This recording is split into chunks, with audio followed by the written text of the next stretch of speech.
नमस्कार आप सभी को। मैं हूं डॉक्टर मीनू पांडे और जैसा कि आप देख रहे हैं कि हमारे साथ में हैं डॉक्टर मोहन तिवारी आनंद जी, जो कि भोपाल ही नहीं बल्कि पूरे भारत के एक सुप्रसिद्ध साहित्यकार हैं, जिन्होंने 51 से अधिक पुस्तकें लिखी हुई हैं और ऐसी कोई विधा नहीं है जिसमें आपने सृजन ना किया हो। तो बहुत बहुत स्वागत है आपका आदरणीय।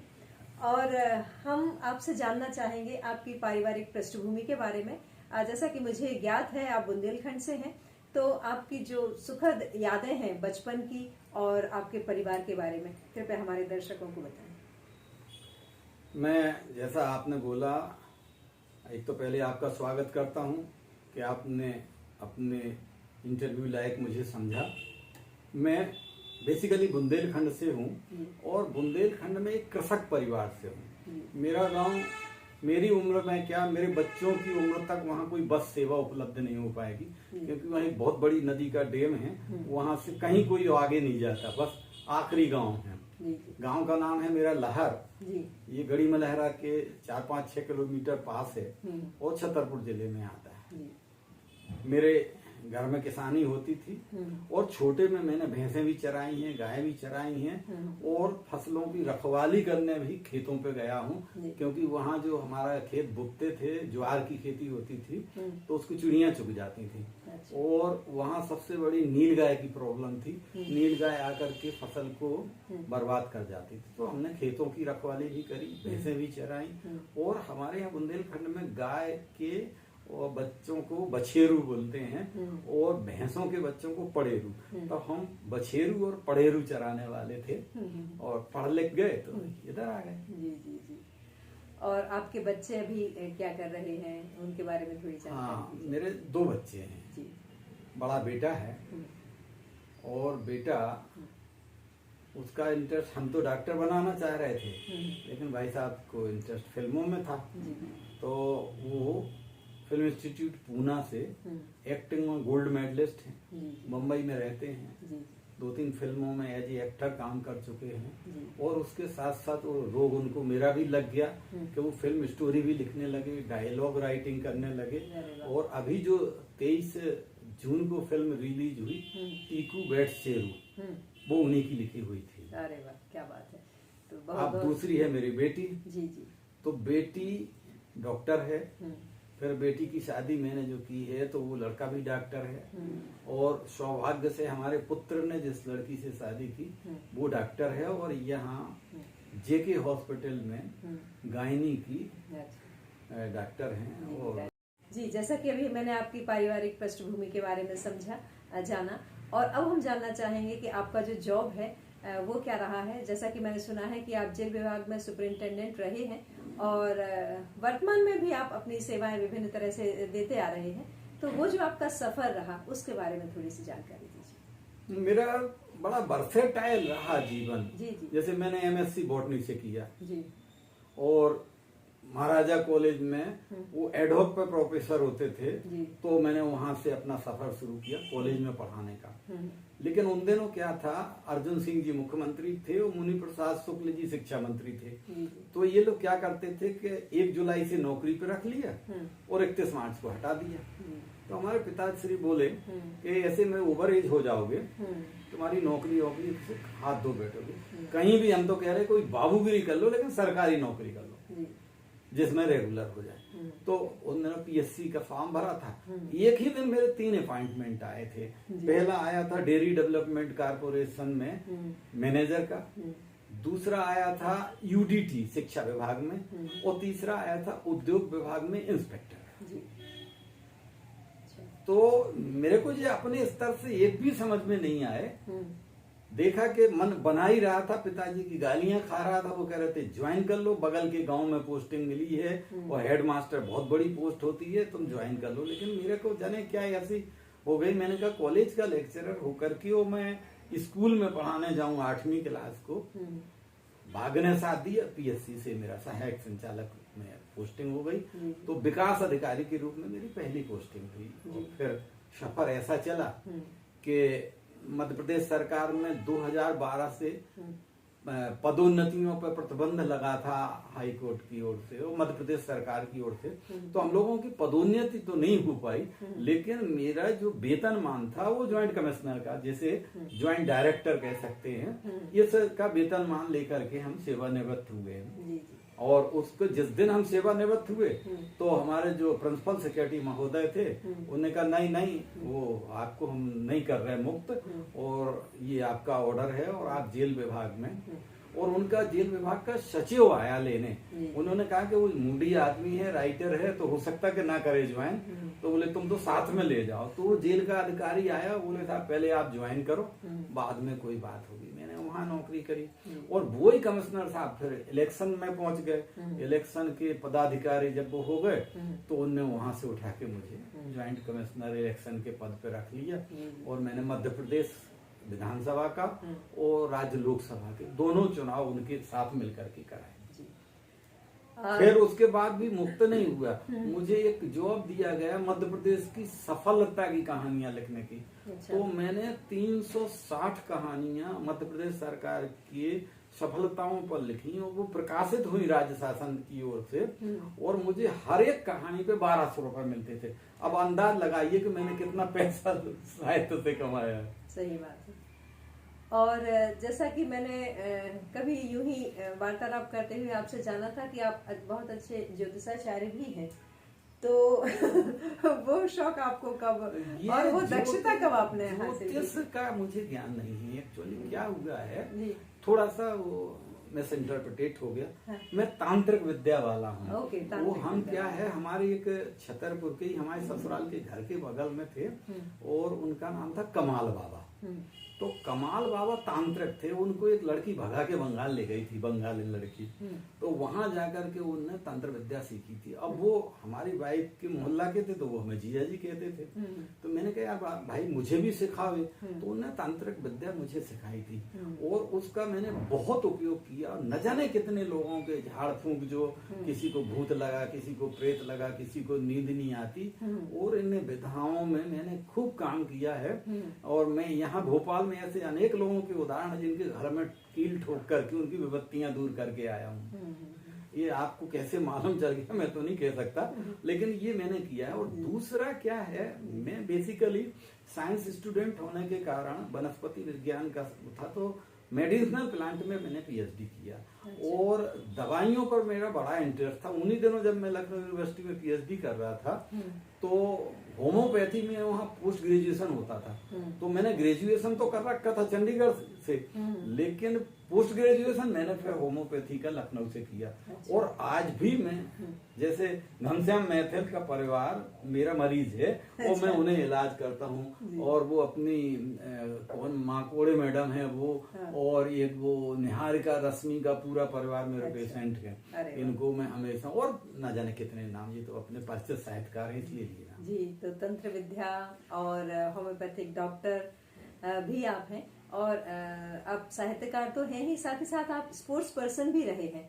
तो जब आपका बचपन, क्योंकि हमारा जो वो वाला समय था, बचपन वाला समय था, तो आउटडोर गेम्स ही बहुत ज्यादा पॉपुलर हुआ करते थे। बुंदेलखंड में तो बहुत सारे ऐसे गेम्स हैं, तो वो कुछ यादें हमसे साझा कीजिए। और साथ ही साथ आप स्कूल कॉलेज लाइफ में भी किस किस खेल में माहिर रहे हैं, उसके बारे में भी जानना चाहेंगे।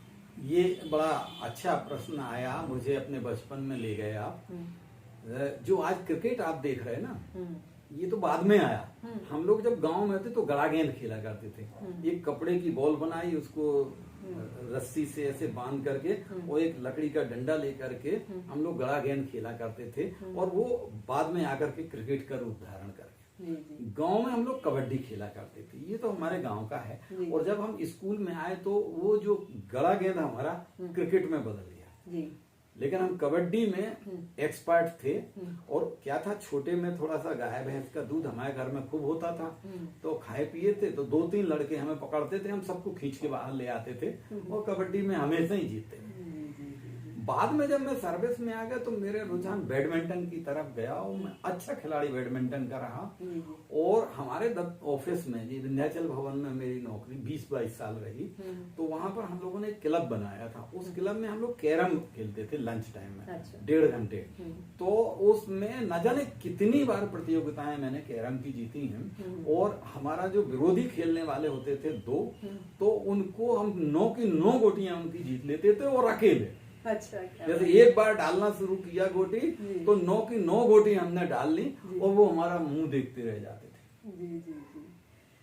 तो क्योंकि कहा जाता है कि बौद्धिक संपदा जो है, तो आप प्रखर प्रज्ञा के धनी रहे हैं। और इसका फिर से मैं आप साहित्य की तरफ ही मोड़ती हूँ इस क्वेश्चन को, कि आपका जो साहित्य की तरफ जो रुझान है वो कैसे हुआ? क्योंकि अभी हमें पता है कि आपने 51 पुस्तकें आज तक प्रकाशित हो चुकी, भविष्य में और भी पुस्तकें आपकी प्रकाशित हों, आपका शतक पूरा हो और उससे आगे भी आप जाएं, इसके लिए ढेर सारी शुभकामनाएं। पर अभी मैं ये जानना चाहती हूँ कि आपकी साहित्य की तरफ रुचि कब हुई? आपकी वो पहली कविता, रचना, आलेख या लेख कौन सा है और वो कहाँ प्रकाशित हुआ, उसके बारे में थोड़ा सा बताएं। फिर मैं अपने बैक में चलता हूँ। मैं कक्षा 9वीं में पढ़ने गया। वो भी एक इतिहास है। हम लोग गांव में उन दिनों एक स्कीम चली थी शिक्षा विभाग की। प्रतिभावान छात्र, वो स्टाइपेंड को क्या बोलते थे साहब हिंदी में? प्रतिभावान छात्रवृत्ति। तो एक ब्लॉक से 2 लड़के सिलेक्ट होते थे। तो छतरपुर ब्लॉक में मेरा और एक मेरे साथी का और हुआ था, वो अहरवार था। तो हम लोगों को मॉडल स्कूल कहलाता था नौगांव में, उसमें बाध्यता पढ़ना, वहां पढ़ना है और हॉस्टल में रहना है। तो मैं हॉस्टल में जाके रहने लगा और हमारा जो है हर माह हमें छात्रवृत्ति मिलती थी। वहां पर एक स्मारिका का प्रकाशित होती थी स्कूल में, और उसमें हमारे जो टीचर थे वो हिंदी के AA थे, वो हिंदी में और राजनीति शास्त्र में। तो उन्होंने कहा कि तुम लिखो, तुम पत्रिका में कुछ दो, तुम लोगों को तो कंपलसरी है, सरकार तुम पे इतना खर्च कर रही है। मैंने कहा ठीक है।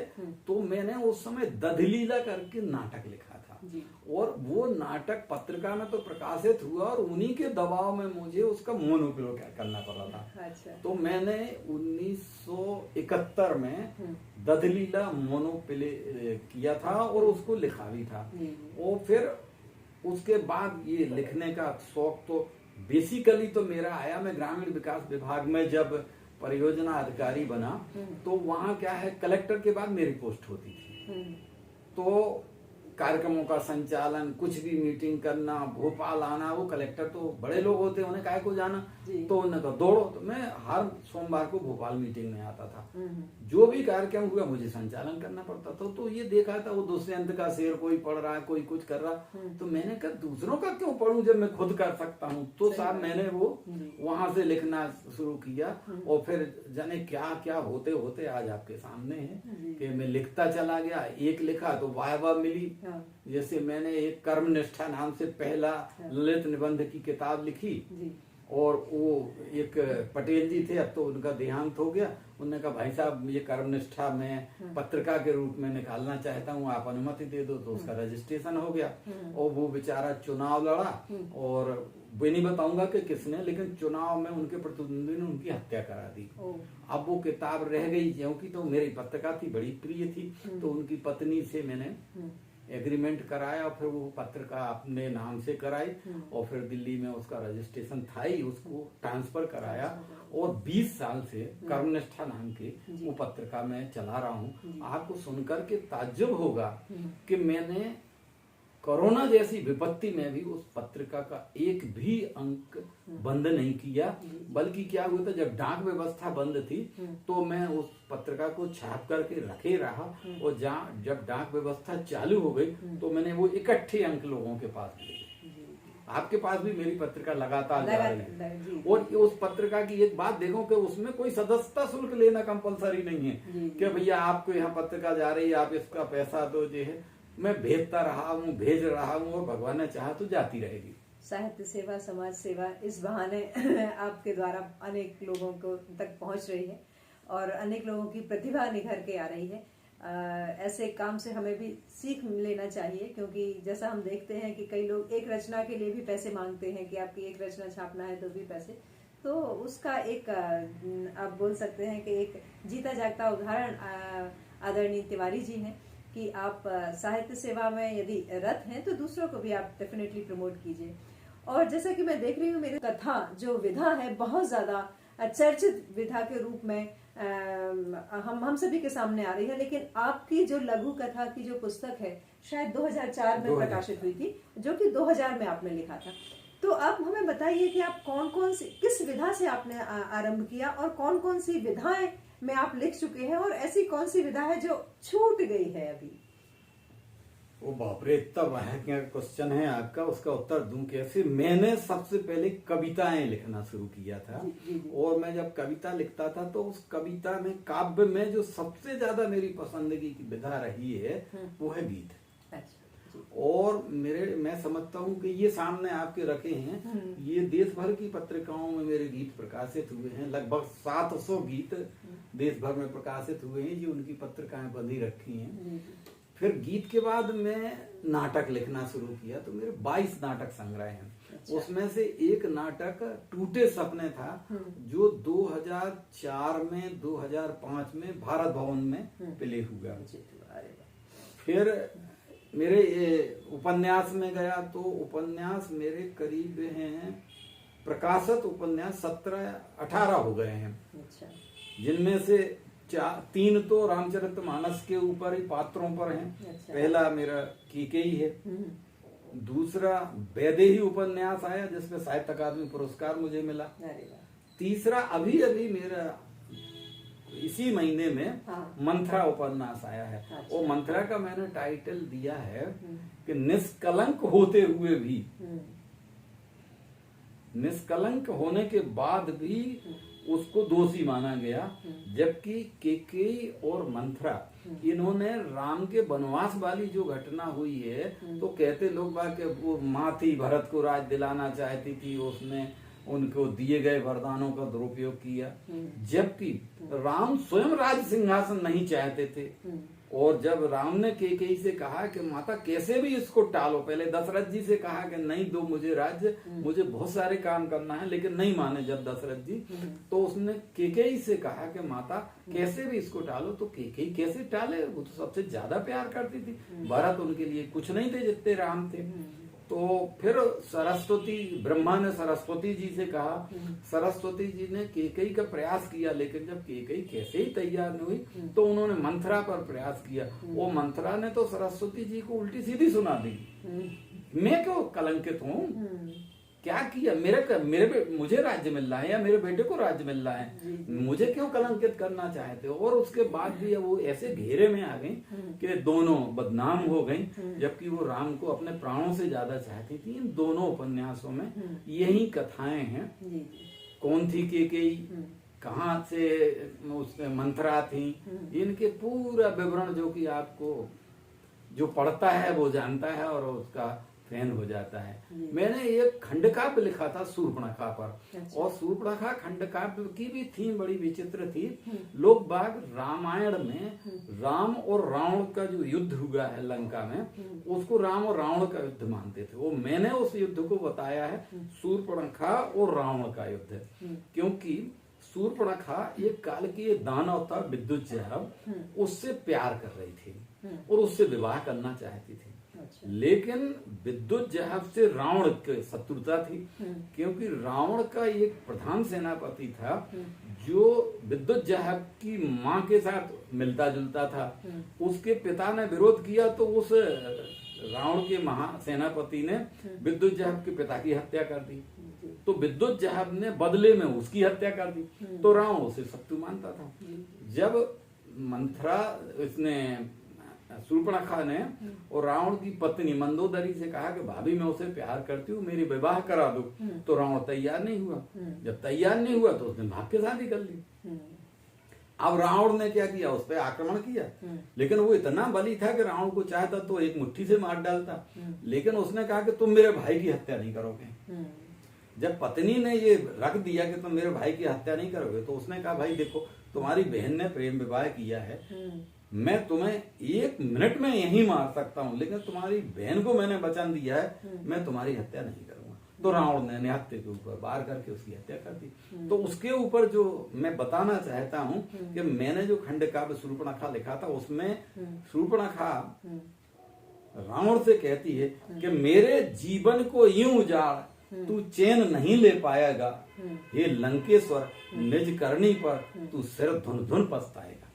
और अपने पति से कहती है, हे वीर तुम्हारे चरणों की सौगंध उठाती हूँ और लंकाधिपति का वंश नाश करने की शपथ उठाती हूँ। तो वो जो पूरा का पूरा राम रावण युद्ध है, एक्चुअली राम तो उनके असेट्स बन के युद्ध लड़े हैं। शूर्पणखा चाह रही थी, इसीलिए उसने यहाँ आकर के विवाह का प्रस्ताव रखा और फिर जब विवाह में संपन्न नहीं हुई तो उसने विग्रह करके और रावण को बौखलाया कि मेरी नाक कटिल गई है और तुम कुछ नहीं कर रहे हो, और उनको युद्ध करा दिया। ये उसका मेरा खंड काव्य था। और फिर तो खंड काव्यों की एक वो चल गई सीरीज, ये राय प्रवीण पर लिखा, हरदौल पर लिखा, छत्रसाल पर लिखा, रानी दुर्गावती पर लिखा, ऐसे मेरे कई खंड काव्य हैं।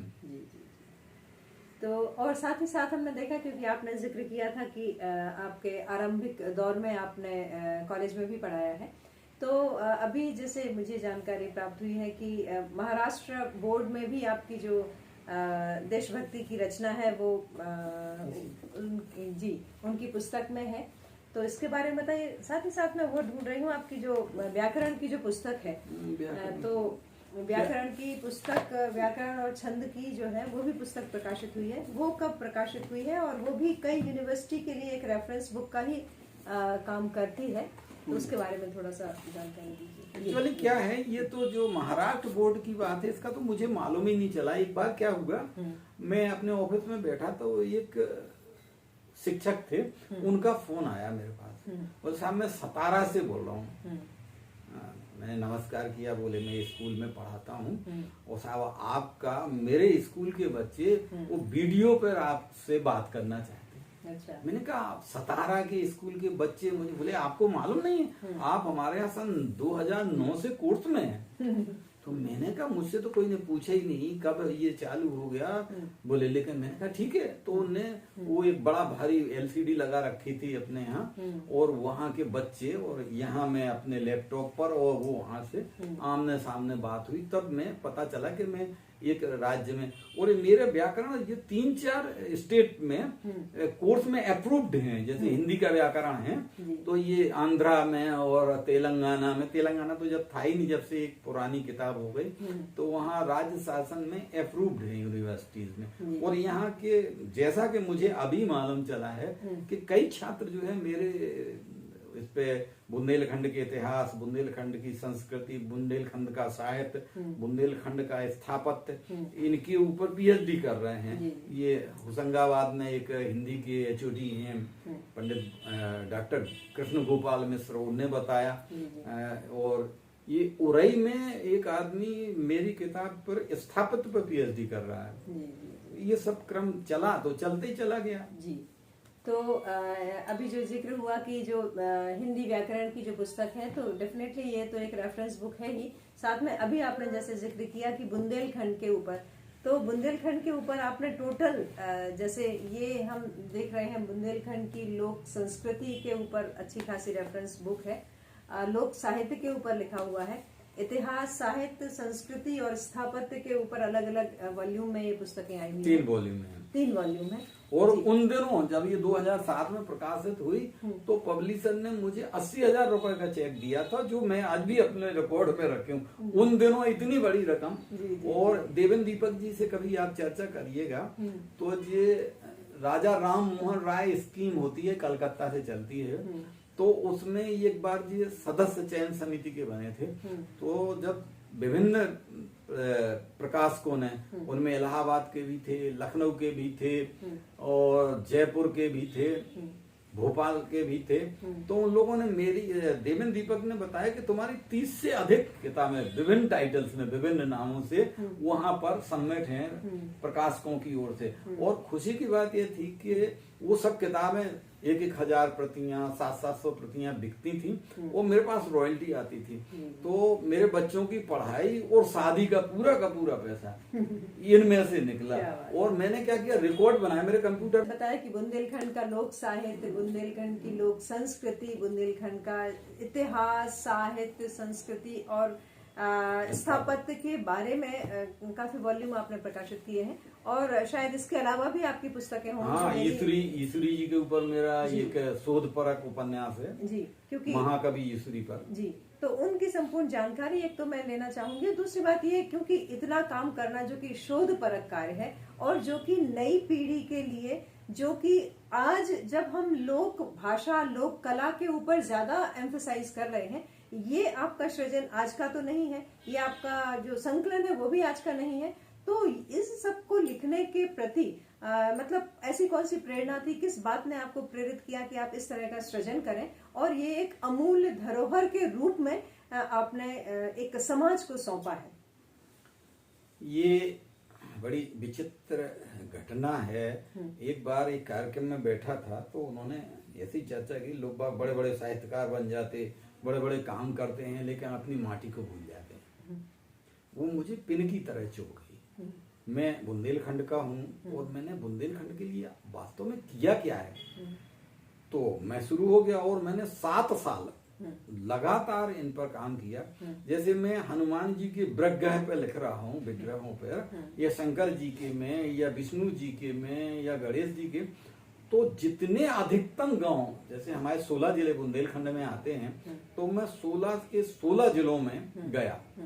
हर गांव की तो नहीं कह सकता, क्योंकि इतना संभव नहीं था, लेकिन एक गांव गया, या एक ऐसी जगह पर गया, तहसील में या पंचायत लेवल पे, तो उनसे पूछ करके मैंने एक एक, कहाँ शंकर जी का मंदिर है, कहाँ देवी माता का है, ऐसे विग्रहों के जान बुंदेलखंड के लोगों के, जैसे मैंने लगभग 700-800 साहित्यकारों का, बुंदेलखंड के कवियों का जीवन परिचय छापा है। अच्छा। तो वो उनके बारे में जानकारी ली। फिर मैंने पोस्ट कार्ड लिख करके, पता कर करके, एक वहाँ साहित्यकार उस गांव का है, तो उसको पोस्ट कार्ड लिखा, भाई आप और आपसे परिचित जितने भी साहित्यकार हैं जो लिखते हैं, पढ़ते हैं, उनसे मेरे को उनका बायोडेटा भिजवाइए, या मुझे बताइए, मैं उनके यहाँ मिलने आऊंगा। तो मैं ऐसे गांव जाकर के काम करता रहा। उन्हीं दिनों मुझे शौक चढ़ा था ईश्वरी का। मेरे बड़े भाई साहब फाग के बड़े अच्छे गायक थे, और उन्हें बहुत याद थी ईश्वरी की फागें, और खेत सिंह की फागें, और घासीराम व्यास की। तो वो सुनाया करते थे। मेरा भी इंटरेस्ट था बुंदेलखंड की रचनाओं में, जैसे आला हुआ, फागें हुई। तो मैंने इन्हीं यात्राओं के दौरान ईश्वरी की इतनी लिखित, उनकी कहीं साहित्य नहीं मिलेगा जो मैंने लिखा है, इतनी चौकड़ियां कलेक्ट की। जैसे आपको 2 अर्धाली उसकी याद हैं, मैंने फिर तीसरे से पूछा, यार इसकी आगे की तो बताओ तुम, कौन सी हैं। तो ऐसे करके मैंने ईश्वरी की लगभग 300-400 चौकड़ियां तैयार करी हैं। तो अब बुंदेलखंड का होने के कारण, बुंदेलखंड के जो लोग अपनी मातृभूमि पे काम नहीं करते, ये उनका व्यंग मुझे बहुत खला, और उसको लेकर के मैं जुट गया। और जब काम शुरू किया, एक उद्देश्य के लिए एक गांव गए, उसके साथ 4 जानकारियां इकट्ठी हो गई, उसी में स्थापत्य की आ गई, स्वतंत्रता संग्राम। मेरे पिताजी विनोबा भावे जी के साथ भूदान यज्ञ में रहे। उन्होंने स्वयं अपनी 10 एकड़ जमीन दी थी, जो अब एक नाई और एक धोबी के पास है। तो अब भूदान यज्ञ में पिताजी सब जगह गए, और मेरा सौभाग्य देखिए, पिताजी हमारे पैदा हुए थे 1901 में, उनने अपना शरीर त्यागा 1997 में। मेरा जन्म हुआ है 56 में, 56 में। तो 56 से 97 तक कितने साल में उनके साथ रहा, और उनने भारत को 47 साल गुलामी में जिया, और 50 साल उनने आजादी के बाद जिए। तो वो अब बुजुर्ग थे, हमारे साथ रहते थे, वो अपना पूरा अनुभव विनोबा जी का, नेहरू जी का, गांधी जी का, सबका, और इंदिरा जी से वो 19 साल बड़े थे, तो उनके बारे में, और चूंकि वो लियन उनका रायबरेली से था, तो वो सब कहानियां मुझे मिलती थी। तो मैं जितना जहां गया, इसके बारे में, आपके स्वतंत्रता संग्राम सेनानियों कौन थे, आपने आजादी के समय में क्या अनुभव थे। हमारी माँ का ही बड़ा विचित्र, विद्यावती चतुर्वेदी और ये सत्यव्रत चतुर्वेदी जो सांसद थे, उनके माता पिता हमारे घर में छिपते। चंद्रशेखर आजाद जी हमारे खेतों में जंगल में छुपे रहते थे और हमारी माँ उन्हें रोटी देने जाती थी। ये आजादी के पूरे दास्तान मुझे याद थे, तो मैंने अभी इतिहास के बारे में, आजादी का इतिहास क्या है वो भी लिखा। फिर ये बात की जो है ये प्रोत्साहन मिलता गया, मैं करता गया। तो मेरी इन 700-800 गाँव में जो 7-8 साल का भ्रमण हुआ है उसका सब ये मक्खन है। जी सही बात है। तो आपको तो बुंदेलखंड का जो लिटरेचर है, संस्कृति, साहित्य और इतिहास का एक लिविंग एनसाइक्लोपीडिया यदि कहें तो बहुत अतिशयोक्ति नहीं होगी। और मतलब ये सारा साहित्य सुलभ तरीके से आम जनता के लिए कैसे उपलब्ध हो, इसके बारे में भी आप थोड़ा सा जानकारी ये सब मार्केट में है। जैसे मेरी किताबें राजा राम मोहन राय स्कीम में लाइब्रेरी वर्जन में हजारों की संख्या में। एक इसके लिए कहानी है। पन्ना जिले में विधायक हुआ करते थे और कोऑपरेटिव बैंक के अध्यक्ष भैया राजा, बड़ा नाम था उनका, और बेल नोन कम, उन्हें बेड नोन ज्यादा जानते थे लोग बाग। तो उनका पीए ने फोन लगाया, राजा साहब बात करना चाहते। तो हमने कहा भैया राजा का फोन आया तो निश्चित हमारी कोई ने शिकायत करी होगी, तो उसी अरे पंडित जी तुम इतने बड़े लेखक हो यार, हम तो जानते ही नहीं थे तुम्हें। और देखो तुम्हारी तो इतने जाने कितनी किताबें धरी हैं पुस्तक मेला में।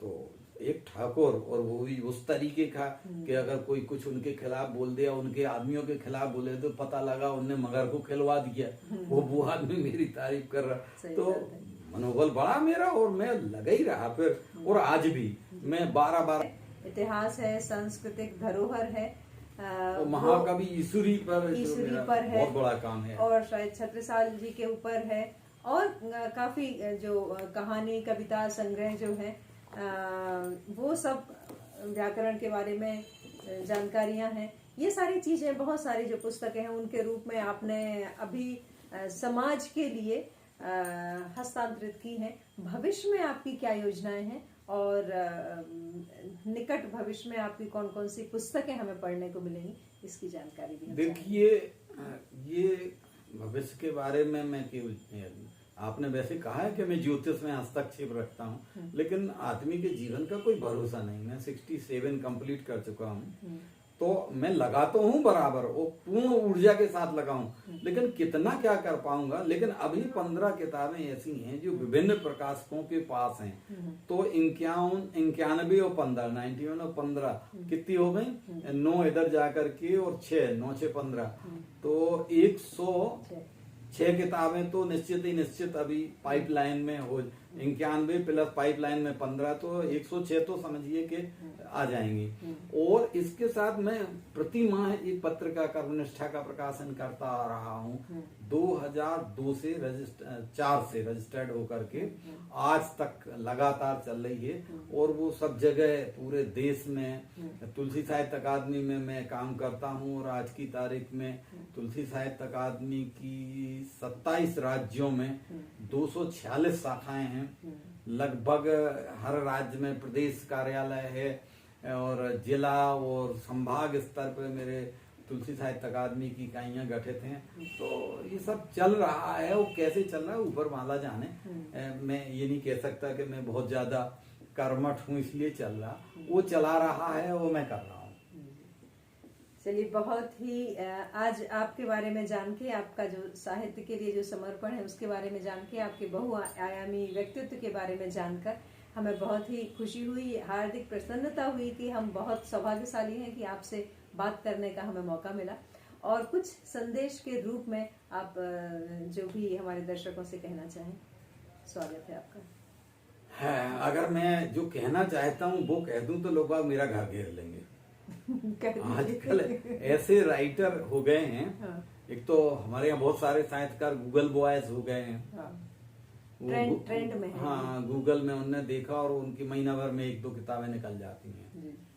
कुछ लोग ऐसे हैं कि कट पेस्ट वाले हैं, 2-2 लाइन की छड़िकाएं कह करके वो साहित्य जगत में बहुत बड़ा ऊंचा नाम हो रहा है उनका। उनसे मेरा ये कहना है कि पहले तो आप पढ़ो, आज समाज क्या चाह रहा है, फिर जो आपने लिखा है वो आने वाली पीढ़ी के किस काम आने वाला है। क्योंकि तुलसीदास जी ने, वाल्मीकि जी ने, कालिदास जी ने, सूरदास जी ने, कबीरदास जी ने जो लिखा है वो से आज हम लोग रेफरेंस के रूप में उपयोग करते हैं। क्या हम जो लेखन कर रहे हैं उसे कोई याद कर पाएगा? क्या उसके ऊपर कोई सैद्धांतिक बात होगी कि उन्होंने ऐसा लिखा था इसलिए हम कहते हैं कि वो सही है? ऐसा हमारा लेखन आए जो देश के लिए, समाज के लिए, शिक्षा जगत के लिए, सामाजिक जगत के लिए वो एक उदाहरण बन सके। ऐसे ही फौरी तौर पे एक कविता लिख दी, व्हाट्सएप पे डाल दी, मैं नहीं समझ पाता हूँ कि इसका कोई सार्थकता निकलने वाली है। अगर आपके लेखन का प्रभाव ना तो साहित्य जगत में है, ना शिक्षा जगत में है, ना सामाजिक परिप्रेक्ष्य में किसी काम का है, उपयोगी है, तो ऐसे में तो आप कागज नहीं खराब करो। क्योंकि वैसे ही कागज की महंगाई हो गई, वो पढ़ने वाले बच्चों को कापियां नहीं मिल पा रही हैं, और आप उसको लगातार, चूंकि आपके पास पैसा है, रिटायर्ड हैं या किसी वजह से कहीं से आपके पास पैसा आ गया और आप धड़ाधड़ कागज बर्बाद करे जा रहे हो और उसको आप ही लिखने के बाद नहीं पढ़ रहे हो। तो मैं तो यही कहता हूँ, जो लिख रहे हैं लिखिए, लेकिन ये सोच के लिखिए कि इसका उपयोगिता क्या होगी, इसकी उपादेयता क्या होगी, ये समाज में, साहित्य में क्या उपयोगी साबित होगा किसी को। अगर हो रहा है तो आप खूब लिखिए। अन्यथा अब जैसे मेरे ये बुंदेलखंड में आप बार बार प्रश्न करते हैं, तो बुंदेलखंड के बारे में जो मैंने लिखा है उसको लोग बाग यूनिवर्सिटी में, कॉलेजेस में कहते हैं कि आपको इस सब्जेक्ट पे पीएचडी करना है तो इसके लिए रेफरेंस बुक जाओ ले लो, और मेरे पास आते हैं। अब मैं किताब तो नहीं दे पाता हूँ क्योंकि मेरे पास तो खुद ही नहीं है। प्रकाशक ने मुझे 7 प्रतियां दी थी, 2-4 मैंने बांट दी, 2-4 पुरस्कारों में भेज दिया, मेरे पास 1 सेट है। तो मैं क्या है कि जब मैंने लिखा था ऐसे, तो मेरे कंप्यूटर में सेव है, पेन ड्राइव लिया, भैया ले जाओ, और उस पे उन्हें पीएचडी मिल गई, और मैं अपने आप को धन्य समझता हूँ। तो इसी संदेश के साथ आदरणीय तिवारी जी का जो संदेश है कि हमें पढ़ना ज्यादा है और लिखने के बाद उसका भी मनन करना है, उसकी स्वयं ही आप समीक्षा करें, स्वयं ही सोचें विविध पहलुओं से कि क्या ये सार्थक है समाज की दृष्टि से, संस्कृति की दृष्टि से, और क्या ये एक विरासत के रूप में लोग इसको रखना चाहेंगे। यदि इन सारी कसौटियों पर आपका लेखन खरा उतरता है तो अवश्य लिखिए। बहुत बहुत शुक्रिया आपका आदरणीय तिवारी जी, और बहुत बहुत